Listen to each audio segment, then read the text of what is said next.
empezamos a hablar de la comisión del Señor, el llamamiento de los apóstoles, pareció interesante que podamos detenernos en estos hombres.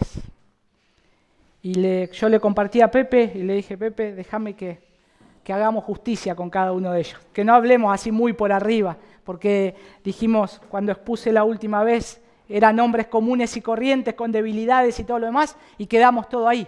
Y estos hombres como que pasan de largo. Pero cuando nos detenemos a ver quiénes eran estos hombres, nosotros nos vamos a ver reflejado tal vez en el carácter o en alguna cosa de la vida de ellos. ¿Cuántos a veces nos vimos reflejados en la historia de, no sé, las mujeres en Ruth, en Noemí, en otras mujeres piadosas de la palabra, en hombres como Abraham, como Moisés, como David, y en ciertas ocasiones nos vimos identificados? ¿Por qué? Porque Dios, cuando proclamó la palabra o cuando Dios habló, le habló a personas, le habló a pueblo, le habló a gente en particular. Y es interesante detenernos a ver quiénes eran esos hombres. Y ahora justo nos toca la vida de los discípulos. Y es interesante ver la vida de cada uno de ellos. Porque en todo esto nosotros lo que tenemos que ver es cuál es el deseo de Dios al mostrarnos hombres y mujeres a lo largo de la Escritura, para que podamos ver el ejemplo de ellos y seguir siempre el ejemplo de Jesús. Pero de estos hombres también tenemos ejemplos a seguir, ejemplos buenos y ejemplos malos. Entonces, vamos a ir a Lucas capítulo 6. Quiero arrancar con la base de la obra de Cristo en su gracia, cómo escoge a hombres y mujeres. Tal vez nos creemos que nosotros estamos acá porque somos los mejores que Dios encontró en todo Bahía Blanca, ¿no? Bueno, vamos a ver si es así. Lucas 6, 12 y 13 dice, en esos días él se fue al monte a orar y pasó toda la noche en oración a Dios. Cuando se hizo de día, llamó a sus discípulos y escogió a 12 de ellos, a los que también dio el nombre de apóstoles. Y a veces cuando yo leo esto, y cuando lo leí en Mateo, pero cuando hacía relación con otros pasajes y veía cómo Jesús eligió, me sorprendió cómo nuestro Señor, que vivió sin pecado, el Hijo de Dios, que conocía el corazón de todos los hombres, dice que se va al monte a orar y pasa toda la noche en oración a Dios. Y yo pensaba, Jesús, con toda la agenda cargada que tenés, con el cansancio que tenés encima, ¿por qué no te fuiste a dormir y aprovechaste la noche a dormir? Si total, vos sos Dios encarnado, ya sabés a quién vas a elegir, ya sabés quién te va a traicionar, ya sabés el corazón de todos, ves la obra completa. Pero acá el Señor nos enseña a que Él no va a hacer nada sin que su Padre en su voluntad ya no lo haya predeterminado. Que Jesús mismo nos dice, Él siendo el Hijo de Dios, tiene que acudir en oración al Padre para tomar una decisión importante. Y yo creo que iba a ser una decisión importante, porque en base a todos estos hombres, el Evangelio, la obra del reino, iba a ser expandida a todo el mundo. Pero ahora el Señor nos deja un ejemplo de humildad, orar. Se fue a orar y escogió a 12. Y ahora yo quiero detenerme para ver quién eran estos hombres que Jesús los seleccionó en oración, en desvelo, que Jesús se paró y los fue a buscar, que Jesús los llamó. Ahora, entre todos estos ya vimos la lista. Eran hombres que no eran santos, eran hombres que no eran eruditos bíblicos, ni tampoco religiosos. Y deseo, hermanos, que podamos ver a la luz de la Escritura lo que Dios hace con personas comunes y corrientes, como fueron los 12 discípulos, como dice Lucas, que también dio el nombre de apóstoles. Ahora, el Señor nos indica nombres en la Escritura, como estos nombres. Y lo que nos hace es dar un ejemplo a seguir, cómo Dios utiliza instrumentos humanos para llevar adelante su plan redentor. Dios tiene un plan. Dios podría haber dicho, voy a escoger legiones de ángeles para que el evangelio corra por toda la tierra. Y ya está. Pero Dios escoge personas. Y Dios escoge personas que, vamos a ver, no son de las mejores tal vez. Y desde la caída tenemos que recordar de nuestros primeros padres, Adán y Eva, Dios utilizó a hombres. Dios utilizó hombres, utilizó ejércitos, utilizó pueblos, utilizó reyes, utilizó labradores. Y en este caso comienza a utilizar hombres de la sociedad, pescadores, cobradores de impuestos, bueno, etc. Pero lo que Dios utiliza, y empecé con esto, en lo que dice Lucas, porque Dios utiliza a quien quiere, a los que Él quiere. Por eso Dios escoge. Por eso hay una elección en la Biblia, en toda la palabra del Señor. Dios dice, me vas a servir, vas a ser delante de reyes, vas a llevar mi palabra. Aunque seas tardo para hablar, como le dijo a Moisés, vas a ir y vas a hablar. Porque es Él el que escoge, es Él el que elige y es Él el que llama a las personas. Como también lo hizo con Onésimo, ¿se acuerdan? El esclavo de Filemón, un hombre inútil, ahora Dios lo transforma en alguien útil. Un hombre fugitivo, ahora Dios lo trae, Jesús lo llama, lo trae, y él conoce a Cristo, Onésimo, en la cárcel por medio del apóstol Pablo, y ahora vuelve a su amo para ser alguien útil. Y es Dios el que escoge, es Dios el que escoge, es Dios el que llama. Ahora, la idea principal creo que es poder ver estos hombres, estos 12, que tienen mucho para enseñarnos. Por eso deseo abrir esta puerta para que la palabra de Dios nos hable quiénes eran estos hombres, para que la palabra de Dios nos diga quiénes fueron, qué mensaje nos deja el Señor hoy, para que conforme Cristo trabaja en nosotros, regenerándonos, transformándonos, continúe moldeando nuestras vidas, y a su vez también nos dé esperanza al ver que Dios se está ocupando de nosotros. Si Él nos llamó, entonces Él nos va a mostrar el camino por donde andar. Si Él te escogió, no porque seamos lo mejorcito, sino porque Él escoge por su gracia y su misericordia. Porque a través de la vida de estos hombres hay un poder de Dios transformando las vidas. Y comencemos entonces con el primero de la lista.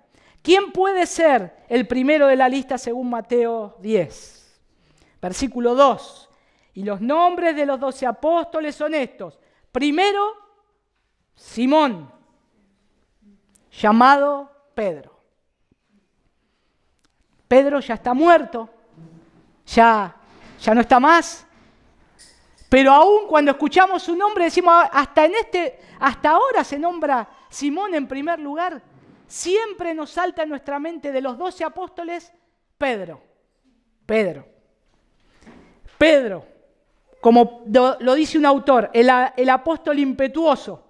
En Lucas capítulo 22, versículo 31, Jesús le dice, Simón, Simón, mira que Satanás os ha reclamado para zarandearos como a trigo.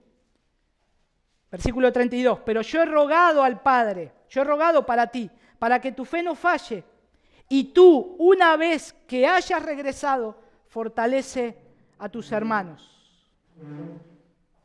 En el Nuevo Testamento tenemos listas de los apóstoles. En el Nuevo Testamento tenemos 4 listas de los 12 apóstoles. Si ustedes después revisan y ven Mateo capítulo 10, Marcos capítulo 3 y Lucas capítulo 6, y aún en Hechos capítulo 1, versículo 13, van a ver que en el Evangelio, por ejemplo, de Lucas figura así. En primer lugar, Pedro, Simón Pedro, en la lista. Después figura Andrés, Jacob y Juan. Ahí tenemos un primer grupo de apóstoles. En el segundo está Felipe, Bartolomé, Mateo y Tomás. En el tercer grupo está Jacob, hijo de Alfeo, Simón, otro Simón, pero este era Simón el celote, Judas, hijo de Jacobo, y Judas Iscariote, el que lo entregó. Entonces vemos que hay grupos. Y en las listas de los versículos mencionados, las listas son muy parecidas. Cuando ustedes leen los evangelios, van a ver siempre el mismo orden. Son muy parecidas. Y tienen estos 3 grupos de 4 hombres. Pero es de notar que en todas estas listas siempre aparece Pedro en primer lugar. Siempre. Simón Pedro. Siempre los escritores inspirados por el Espíritu Santo también, aún en esto, ponen a Pedro en el primer lugar. Y aparece Pedro. En el grupo 1 siempre tiene a Pedro en la lista. Y seguido incluye a Andrés, Jacobo y Juan. Y al parecer Pedro en la lista confirma su condición como líder y vocero del grupo.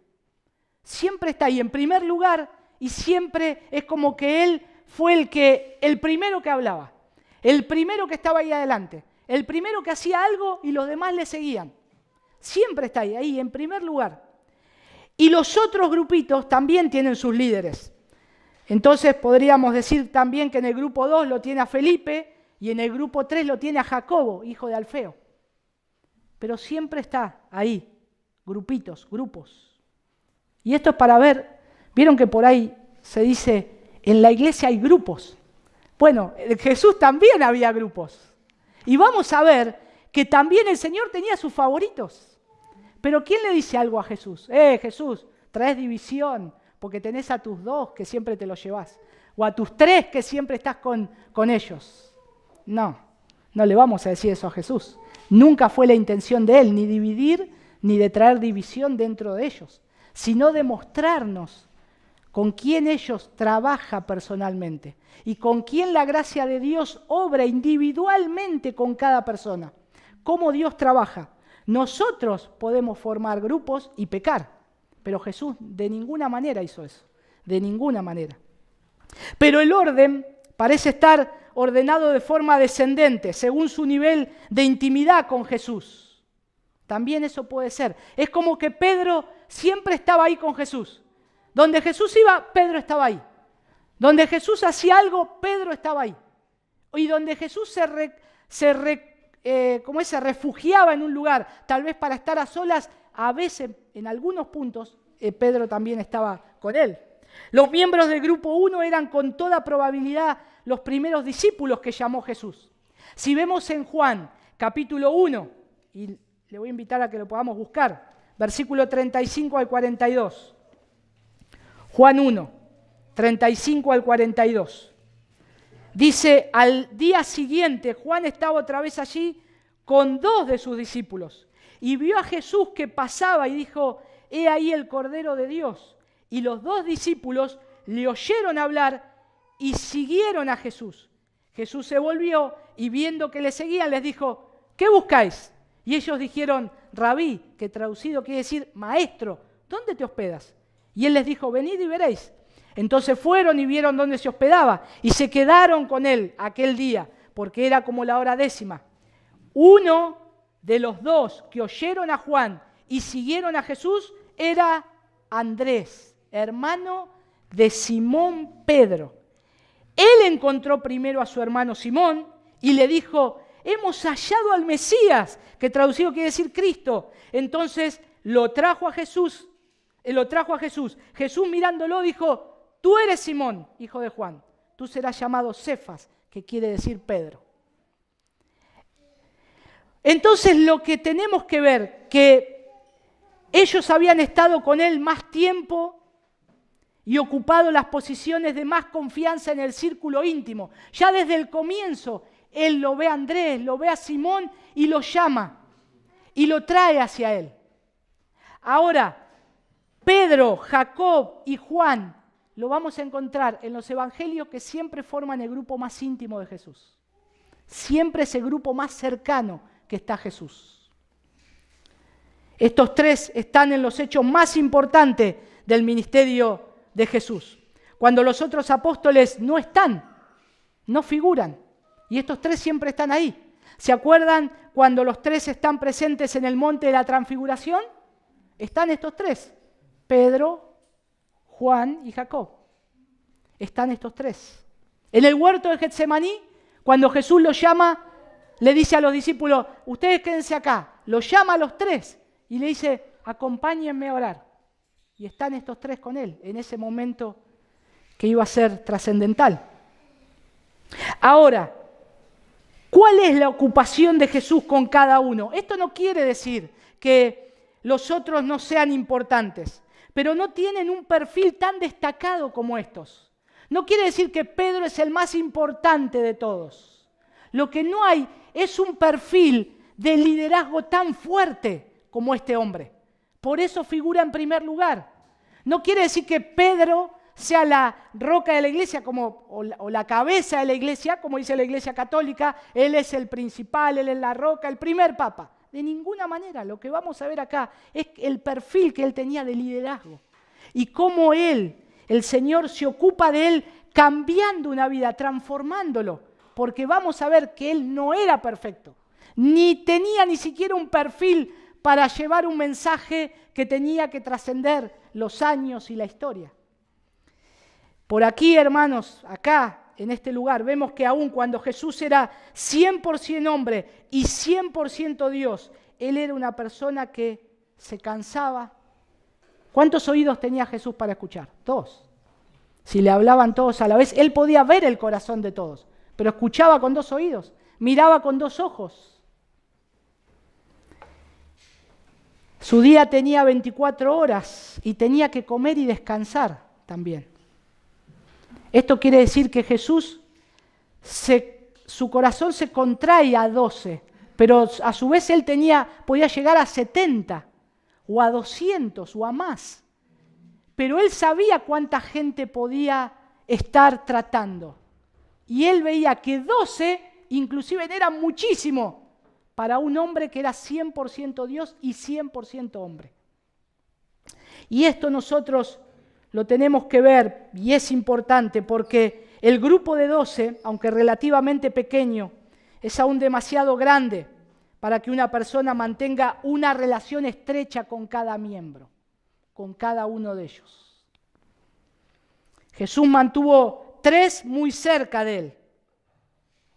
Ahora imagínense, si Cristo en su humanidad perfecta le costaba estar con los 12, ocuparse de los 12, de sus pecados, de que haya el poder de Dios transformándolo, de obrando en el corazón de ellos. Si Jesús se cansaba, si Jesús estaba con ellos y a veces no tenía tanto tiempo, que tenía que traer a 3 para discipularlos más íntimamente, ¿cuánto más nosotros?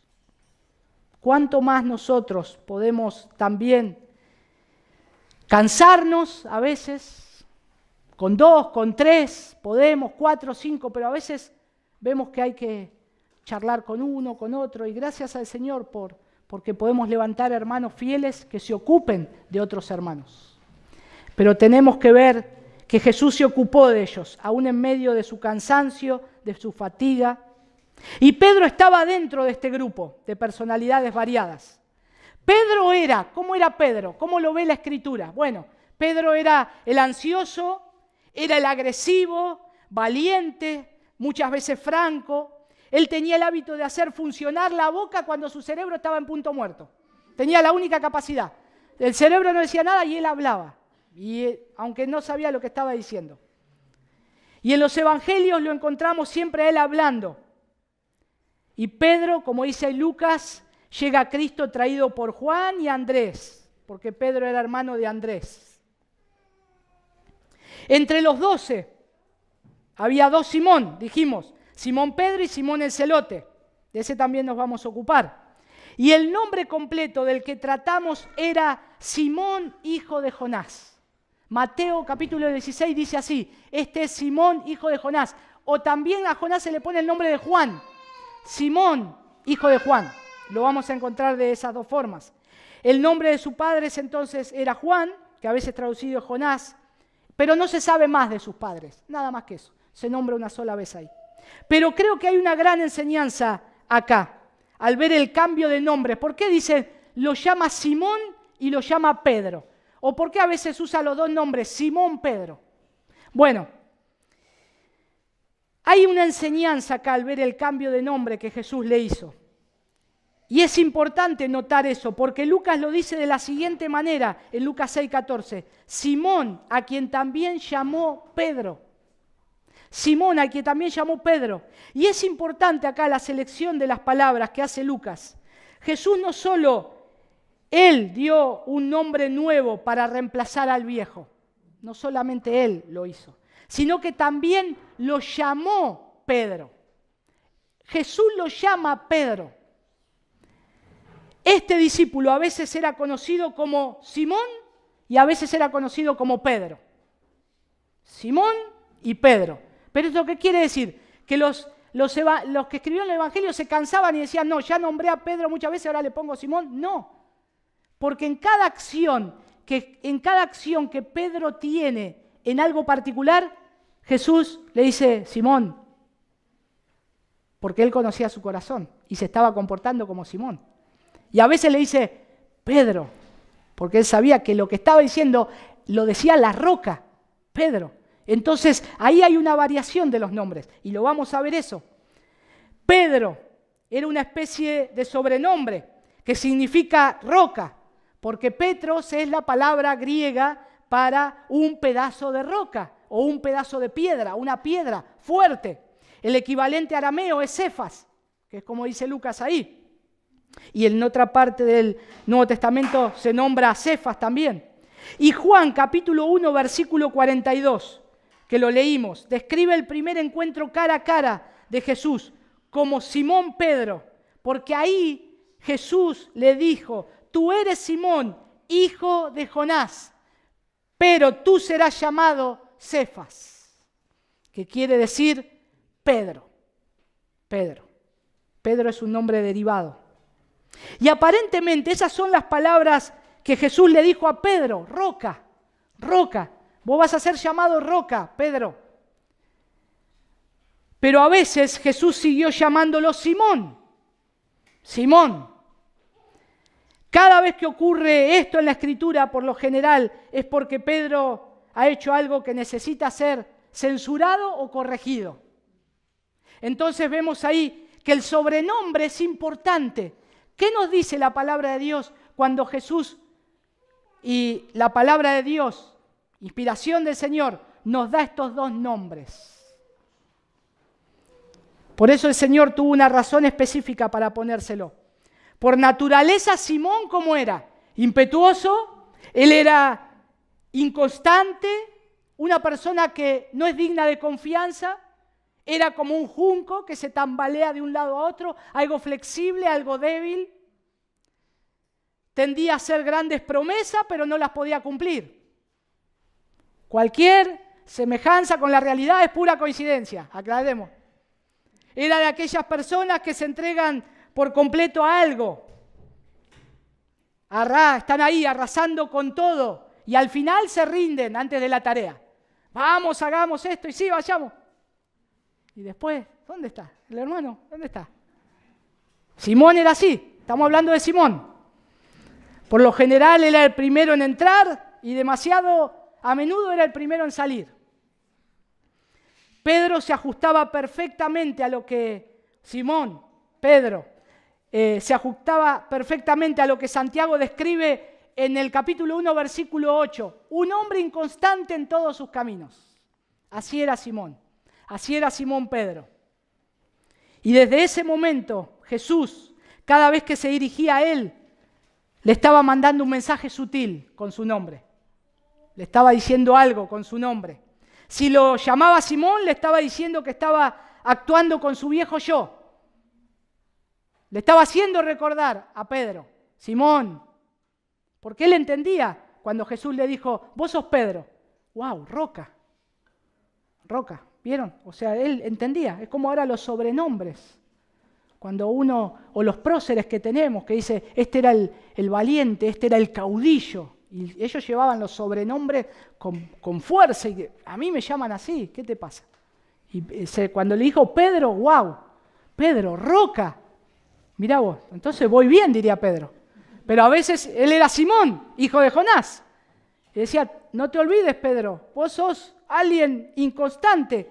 Yo estoy trabajando para que seas Pedro. Yo estoy trabajando. Por eso muchas veces el Señor lo corregía de esa manera. Lo llamaba Simón. Lo que estaba haciendo era recordarle su viejo yo. Si lo llamaba roca, lo estaba reconociendo por actuar en forma que debía actuar. Pero el Señor sabía que Simón debía transformarse en Pedro, en roca. Y también hay distintos contextos que aparece el nombre de Simón, como la casa de Simón, la barca de Simón, la suegra de Simón, pero eso no tiene nada que ver con el carácter o la vida espiritual de Pedro. Cuando Pedro expone muchas veces su yo no regenerado, es ahí cuando los evangelios vuelven a llamarlo Simón. En Lucas capítulo 5, versículo 5, cuando iba a pescar, Lucas describe y dice, respondiendo, Simón. Y luego, ¿qué dijo Simón? No pescamos nada, no pasó nada. Y cuando ocurre el milagro, al ver esto, el versículo 8 de Lucas 5 dice, al ver esto, Simón Pedro, ese hombre inconstante, no veía nada, ya se había tirado abajo, pero ahora dice Simón Pedro, en el cual es este hombre que el Señor está trabajando, que lo quiere formar para hacer una roca, vio ese milagro. Porque hay algo adentro que está pasando que no lo podemos ver. Hay algo en el corazón del hombre que siempre está pasando, adentro de la vida de ustedes, de mi vida, que algo se está regenerando, que no lo podemos ver. Así como le estaba pasando a Simón. Y anticipándose a la traición de Pedro, Jesús le dijo en Lucas 22, 31, fíjense ahí, Lucas 22, 31.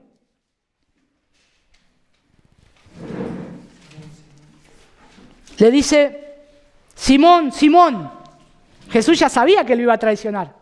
Por eso le dice, mirá, Simón, 2 veces, mira que Satanás os ha reclamado para zarandearos como a trigo. Y en el huerto de Getsemaní, ¿qué pasa? Marcos capítulo 14, lo llama a Pedro, a Jacob y a Juan. Y ahora Jesús le dice a los otros, quédense acá, aguárdenme. A ellos le dice que los sigan. Y le dice, oren conmigo. Y es como que Jesús, no sé, pareciera que escogió a los máster en oración, a los que se la pasaban toda la noche orando. Nada que ver. Porque fíjense que ahí, cuando en Marcos capítulo 14, el versículo 37 al 38, dijo a Pedro, ¿cómo le dijo? Simón, ¿duermes? O sea, le está diciendo por el nombre de la flojera que a él se durmió, no pudo aguantar. Y le está recordando con el nombre lo flojo que sos. Mirá, Simón, dormís.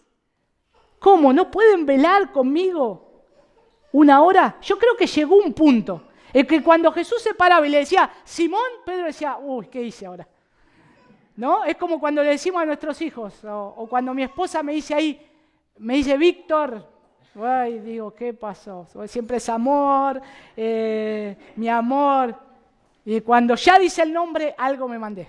Simón creo que era algo muy parecido. Cuando Jesús le decía, Simón, Pedro temblaba. Pedro temblaba. Ahora, hermanos, después de su resurrección, Jesús le dijo a sus discípulos que volvieran a Galilea, donde él planeaba aparecérseles. ¿Qué pasó? Juan capítulo 21. Simón se cansó, porque aún hasta ese momento todavía tenía esa flaqueza, todavía no sabía lo que estaba ocurriendo. Y dice que se fue a pescar.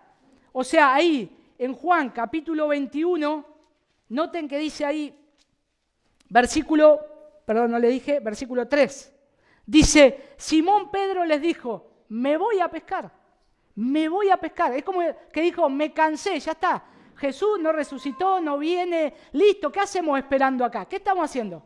Y se fue a pescar. ¿Por qué? Porque él era el líder, los otros lo siguieron. ¿Viste bien qué dice? Los otros dijeron, vamos con vos. Y ahí lo siguieron todos. Entraron a la barca y aquella noche, nada. No pescaron nada. Tiraron las redes, nada. Toda la noche, nada. Y a la mañana temprano, Jesús les esperaba en la playa. John MacArthur, cuando habla de esto en 12 hombres comunes y corrientes, dice, ese era el desayuno de la restauración. Jesús estaba preparando un desayuno en la playa, mientras ellos estaban allá frustrados, Él preparaba todo porque iba a restaurar a Pedro. Ya Jesús ya sabía cómo estaba el corazón de ese hombre, y de los otros también, pero principalmente de Pedro, porque enseguida, ahí, cuando ocurre todo eso, lo que nosotros podemos ver es que ahí el Señor Jesús sabía que Pedro lo había negado, con maldiciones y todo, y en Juan 21, 15 al 17, Jesús le dice, Simón, las 3 veces le dice, le hace recordar a él, mirá, Simón, porque vos me negaste no siendo Pedro, sino como Simón, como esa condición. Me negaste, Simón, hijo de Jonás, ¿me amas? 3 veces. Pedro le reiteró su amor. Y Jesús no le negó, porque sabía que era sincero ese amor, porque sabía que Jesús ya estaba obrando en el corazón de Pedro. Y Pedro todas las veces, y aún en la última, es como que Pedro se entristece, pero ahí el Señor Jesús con mucho amor, Él sabe que lo va a restaurar y lo va a hacer una piedra, porque esa, hermano, fue la última vez que Jesús le dijo Simón a Pedro. Y a partir de ahí la Escritura lo llama Pedro todas las veces. Porque es un hombre que estaba siendo transformado a una roca, a un pilar del mensaje del reino de los cielos. Aquella fue la última vez que Jesús tuvo que llamarle Simón, y unas pocas semanas más tarde, en Pentecostés, Pedro y el resto de los apóstoles fueron llenos del Espíritu Santo, y fue Pedro. ¿Simón fue el que predicó, que se paró? No, fue Pedro, fue la roca. Se paró con valentía y expuso la palabra del Señor. Y después aún con persecuciones y cárceles, él seguía siendo ese Pedro, la roca. Esto no quiere decir que en algunos momentos él cedía. Sí, porque el Señor todavía estaba haciendo la obra, el Espíritu Santo estaba trabajando. Hasta que no estemos en la presencia del Señor, no somos perfectos. Pero él ya estaba constituido como un pilar para el mensaje del Evangelio. Ya el Señor estaba haciendo que él crezca en su carácter, comience a madurar. Y Pedro era exactamente como muchos cristianos hoy en día. A veces sucumbió ante los hábitos de la carne, otras actuó en el Espíritu, a veces fue pecador, pero otras actuó como un hombre justo tiene que actuar. Este hombre vacilante, a veces Simón, a veces Pedro, era el líder de los 12. Era el líder de los 12. Por eso Jesús puso el ojo también sobre él. Porque sabían que si el Señor Jesús se ocupaba de él, había otros que lo iban a seguir. Lo iban a seguir para bien o para mal. Cuando Pedro se deprimía, los 12 le seguían. Cuando Pedro estaba eufórico, los 12 decían, también nosotros moriremos contigo. O sea, estaban siempre ahí mirando a ver qué hacía Pedro. Entonces, el Señor comienza a transformar a Pedro. ¿Qué más decir de Pedro?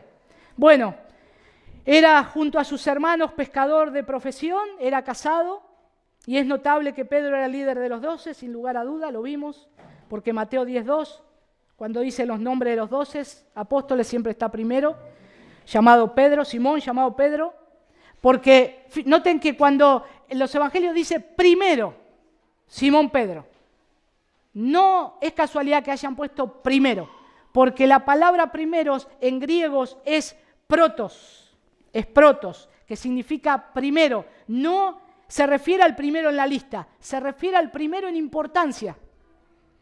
Utiliza esa palabra, el primero en importancia, Simón Pedro.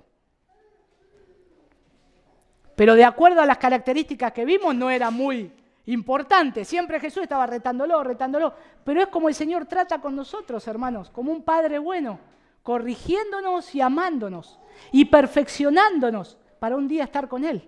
Es la única manera, el caminar del cristiano. Por eso siempre naturalmente hay un líder o varios, y Dios utiliza eso que Él otorga para darle un buen uso dentro de la iglesia. Por eso siempre hay alguien que resalta más. Dentro del cuerpo de Cristo siempre va a haber un hombre, una mujer que sobresalga del resto. Y Dios empieza a trabajar y a decir, vos sos una persona que te siguen, yo con vos me voy a encargar. Y ahí el Señor empieza a darnos y ahí el Señor empieza a trabajar. Porque el mensaje del Evangelio también, el propósito es que el nombre del Señor sea exaltado. Nosotros acá de ninguna manera, por eso tenemos imagen de santos, de San Pedro, de San Andrés. No es el hombre, es la gracia de Dios obrando dentro del hombre. No hay por qué postrarse ante alguien que está muerto, de ninguna manera. Dios nos dice este nombre para que nos aliente y nos diga, mirá, así como obré con este Simón, Pedro, yo quiero obrar con vos de la misma manera. Tené paciencia. Por eso cuando vemos a Pedro, vemos cómo Jesús forma un líder. Aparte del nombre de Jesús, el de Pedro es el nombre más mencionado en los evangelios. Es interesante eso, Pedro muchas veces. Cuando en esa famosa ocasión relatada en Mateo 16, versículo 13 al 16, que Jesús le dice, ¿quién dice la gente que soy? Bueno, varias opiniones. Vos sos un profeta, vos sos esto, le dice. Y cuando Jesús dice, ¿y vosotros quién decís que sois? Cuando estaban procesando esta pregunta y dijimos Jonás, ya Pedro dijo, tú eres el Cristo, el Hijo del Dios viviente. Jesús se dio cuenta que no era algo, Él lo dijo de una forma impetuosa, así, movió la boca, como le decía, antes que su cerebro mueve la boca, pero esa declaración fue algo revelado por el Señor. Por eso el Señor le dice, así es, sí, bien, porque un líder siempre tiene esa característica, es audaz, es impetuoso, siempre va adelante, por más de que meta la pata, siempre está ahí, pero siempre va a estar trabajando y siempre va a estar haciendo algo para el Señor, para la obra del Señor. Y esa es una característica que creo que el Señor también quiere mostrarnos acá, de quién era Pedro, que es esencial de todo gran líder, siempre veía el momento de hacer algo y lo hacía. Embestía a veces sin darse cuenta de las consecuencias que podía sufrir. Cuando está en el huerto, que lo van a apresar a Jesús, Simón dice que Pedro saca su espada. Ahora, con una espada, ¿saben cuántos fueron a apresar a Jesús? Un montón. Era un disparate. Sacar una espada es como decir, saco una espada en medio de un ejército de 500 personas. ¿Qué vas a hacer? Le vas a dar a uno, después los otros te van a masijar. Pero Pedro era así, era impetuoso, él investia. Por eso Pedro necesitaba ser instruido, pulido, madurado. Y Jesús lo sabía, por eso se encarga de él. Se me cayó con el mate de la mañana, así que yo les digo, pues van a mirar para que no hablen mal y digan, uy, la hoja manchada. Después lo hago mate cocido, nada. Hay otro elemento que nos quiere decir acá el Señor, que tiene un líder, y lo tenía Pedro, compromiso y participación. Compromiso. Yo, hermanos, esto para mí fue hermoso verlo, porque a veces muchas veces decía, qué bueno ser como Pedro, que predicó delante de un montón y siempre estaba ahí, y tenía esa comunión con el Señor, o como Juan, pero tenemos que ver la vida de él. Tenemos que ver el trabajo del Señor en la vida de este hombre. Y nos va a pasar con todos los hombres de Dios que hoy conocemos. Quiero ser como Sugel Michelén, como John MacArthur, como John Piper, pero pasás el tiempo de oración que pasan ellos, pasás el tiempo en la escritura que pasan ellos, tenés las pruebas, conocés lo que ellos viven. Bueno, el Señor nos está enseñando acá con Simón Pedro. Los verdaderos líderes están en el centro de la acción, como Pedro. El verdadero líder es el que muestra el camino, va a la batalla delante de sus seguidores. Y Pedro tuvo que aprender que su misión más adelante, a ser tranquilo, para un poco, no tan rápido. ¿Y cómo vemos que Jesús obró en el corazón de este hombre su misión? Y en la carta que Pedro dejó escrita. Vamos a ir un cachito a Primera de Pedro. Miren lo que escribe acá en el capítulo 2. Este pareciera que no es el Simón Pedro, que estamos viendo. Primera de Pedro, capítulo 2, versículo 13 al 18. Dice Pedro, someteos por causa del Señor a toda institución humana, ya sea al rey como autoridad o a los gobernadores como enviados por él para castigo de los malhechores y alabanza de los que hacen el bien. Para un cachito, Pedro, si vos hace años atrás le quisiste cortar la oreja a un siervo de un sacerdote, algo pasó acá, algo pasó en la vida de este hombre. Versículo 15, porque esta es la voluntad de Dios, que haciendo bien hagáis enmudecer la ignorancia de los hombres insensatos. Andad como libres, pero no uséis la libertad como pretexto para la maldad, sino empleadlas como siervos de Dios. Honrad a todos, amad a los hermanos, temed a Dios, honrad al rey. Siervos, estad sujetos a vuestros amos con todo respeto, no solo a los que son buenos y afables, sino también a los que son insoportables. ¿Qué pasó? ¿Qué pasó acá?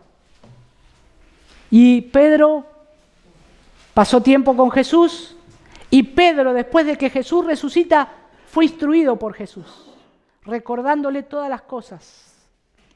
Y ahora Pedro sabía lo que era tener su misión. Cuando Jesús le dijo antes de morir, todos se van a escandalizar de mí esta noche. Todos. Todos, era Pedro también, todos. ¿Qué dijo Pedro? Aunque todos se escandalicen, Señor, yo no me voy a escandalizar. Bueno, ¿qué pasó? Al final Jesús tenía razón. Pedro lo negó. Pedro lo niega. Pero el Señor usó eso para hacer de Pedro un hombre humilde. Un hombre humilde. Jesús no lo humilló a él. De ninguna manera Jesús quería humillar a ese hombre que él ya, cuando lo conoció, le dijo, vas a ser Pedro, pero voy a tratar con vos. Y entonces el Señor lo trae, lo hace humilde, y se nota cuando escribió su primera carta, cuando ahí también en 1 Pedro 5, fíjense ahí, 1 Pedro 5 del 5 al 6. Asimismo vosotros, los más jóvenes, están sujetos a los mayores, y todos revestidos de humildad, en vuestro trato mutuo, porque Dios resiste a los soberbios. Miren si yo no tengo para contarle, Dios resiste a los soberbios, pero da gracia a los humildes. Humillaos pues bajo la poderosa mano de Dios, para que Él los exalte a su debido tiempo. Amados, no hay que olvidar un elemento fundamental en la vida de nosotros y de los discípulos, que se llama gracia. Gracia. Gracia. La gracia del Señor sobre hombres comunes y corrientes. Porque el mensaje que tenían que llevar los discípulos no era simplemente, bueno, haz esto, mirá, este es un papelito, ahora seguís a Jesús, haces todas estas reglas. No, era un mensaje que ellos tenían que transmitir también. Era un mensaje que iban a tener que tratar con hombres imperfectos, pecadores, iban a tener que tener paciencia. Iban a hablar con hombres que le iban a decir, sí, ahora estamos en la iglesia, creemos, y después se van por un tiempo y vuelven y la iglesia es un desastre. Iban a tener que ser sumisos, humildes, y ver que el Señor trabaja en la gracia. Id y hacer discípulos, le dijo Jesús. Id y hacer discípulos. No es solamente 3 pasos, se requiere fidelidad. Jesús lo sabía. No es que Jesús le dijo, bueno, van a llevar mi mensaje, estas son las órdenes, y vayan. No, paciencia, Jesús tuvo que tener con ellos, fidelidad, ver que el Señor estaba haciendo una obra, la fidelidad de manera vertical en Cristo.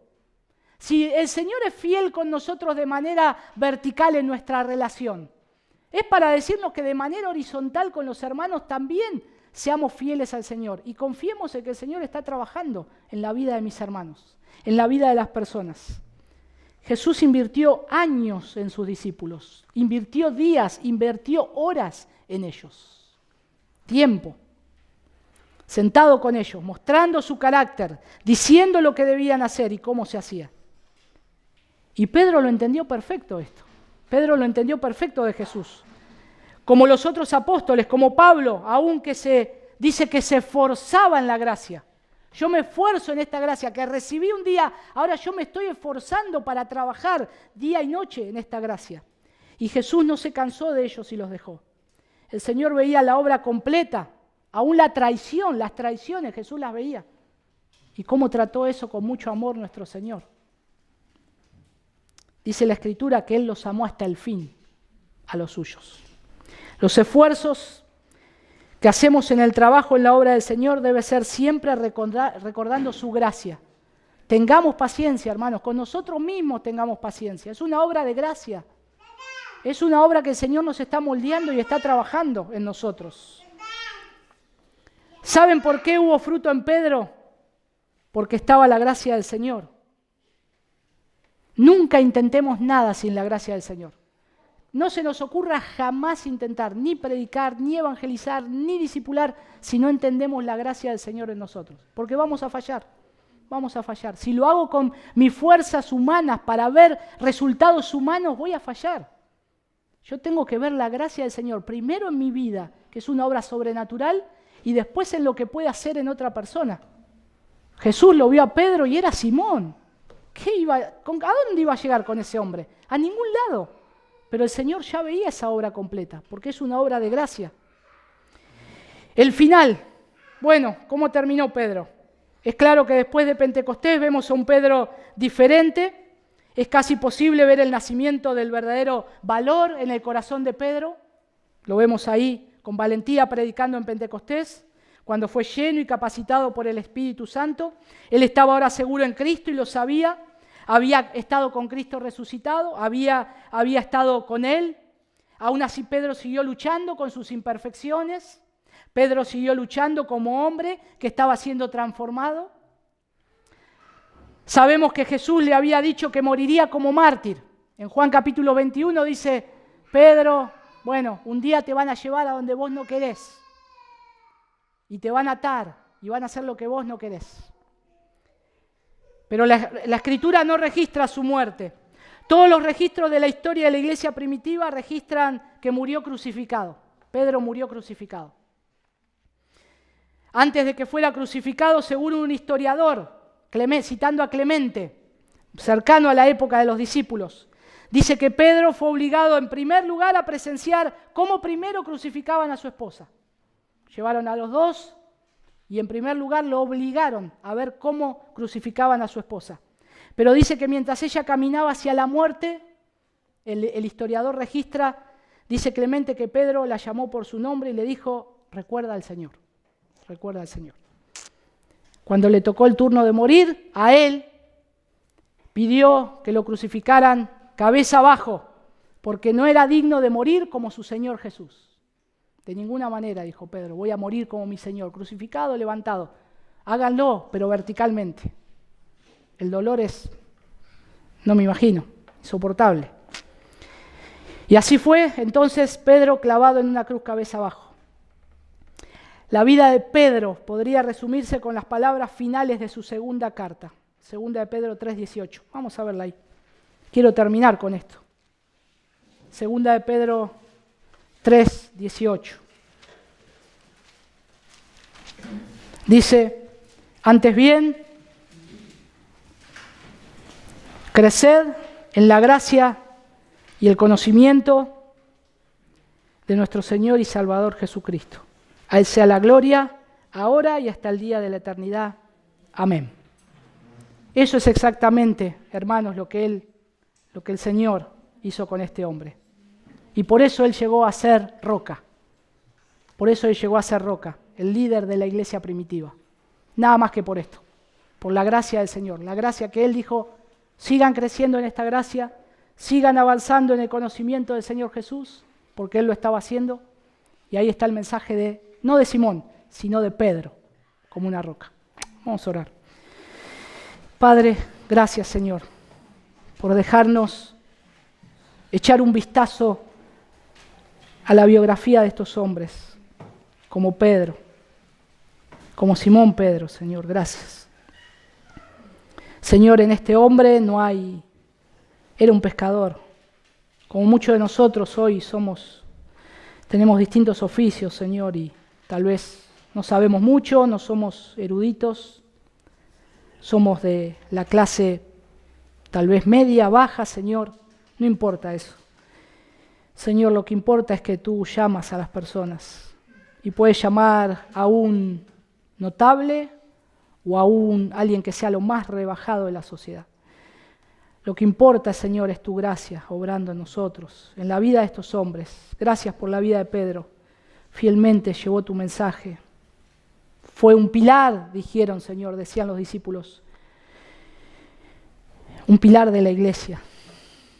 Gracias, Padre. Nosotros queremos exaltarte a ti, Jesús, porque vemos tu mano de alfarero, Señor, obrando en la vida de las personas.